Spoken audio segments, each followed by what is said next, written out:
and I want to welcome you to the news. Today we're going to be talking about Franz Ferdinand's assassination and the Russian Revolution.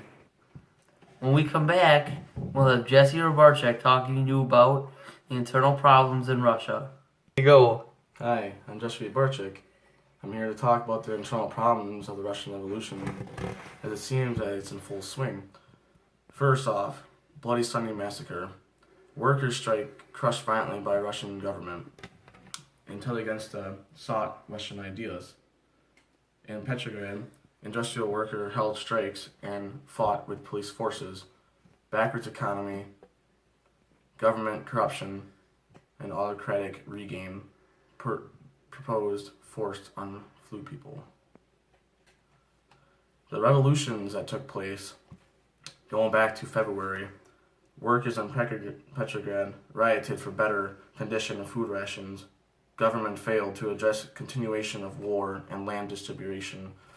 Then in October, Moscow was taken by force by the Bolshevik Party, rose to power under Lenin and Trotsky, overthrew Russian provisional government. Thank you for your time, and now back to Henry. Some background on the Russian Revolution. The Russian Revolution started because the Russian people were starving and sick of the war. They were also sick of the Tsar, and Germany found this out. So they've tried to find someone to speak against the Tsar and start a revolution. So they found Lenin, a man who was exiled from Russia for his ideas of government. The Germans brought Lenin back to Russia to start their plan. So when Lenin got to Russia, he knew it would be a bloody battle, but he thought, and others thought, it would be worth the sacrifice to bring new rule to Russia. Back, we'll be on the scenes getting some live interviews on the Russian Revolution. Cool. How Lenin came to power in the Russian Revolution. When Lenin won the revolution, Duma was put into place, and Duma ultimately failed. And then Lenin was put in power and put his communism in place. So after Lenin came to power and won the revolution, he decided that he didn't want the Tsar and his family alive anymore in case they would ever come back to power. So he decided to have them killed. So, on July 17th of 1918, the royal family went to go to the cellar for a picture, and 12 armed guards came out and shot them dead. That is it for the day. When we come back, we will be on the scenes taking interviews of the Russian Revolution. Today, we're going to be interviewing some people about the Russian Revolution.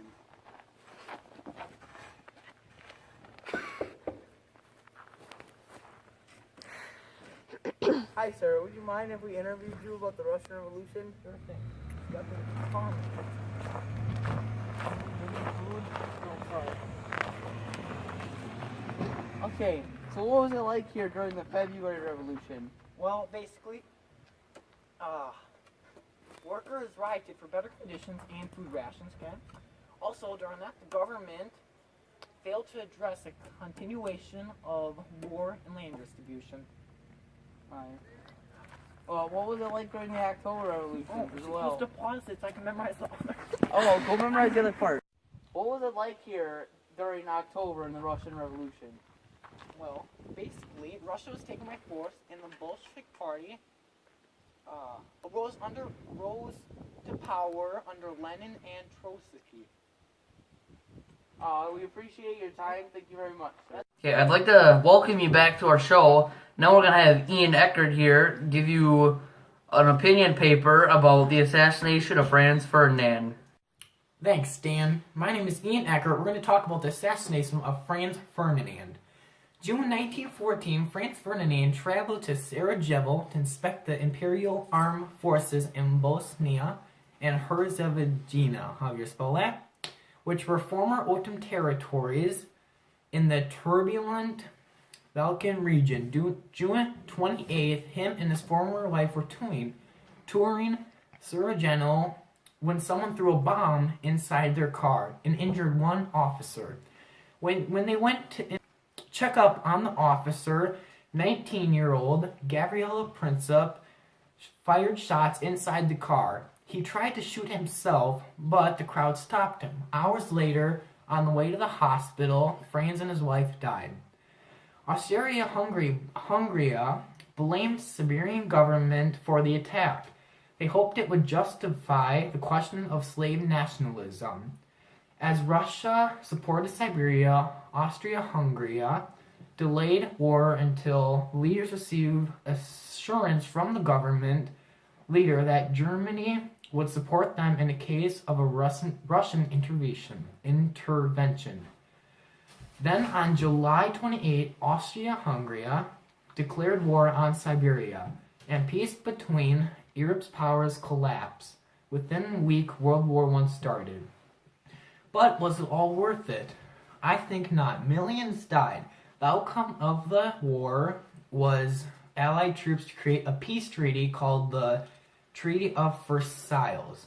Nothing was really accomplished because they just went back to where they were. If Austria didn't go blaming Siberia without evidence, none of this would have happened, and everything could have been prevented. I would like to thank you for watching our show. Come back next time.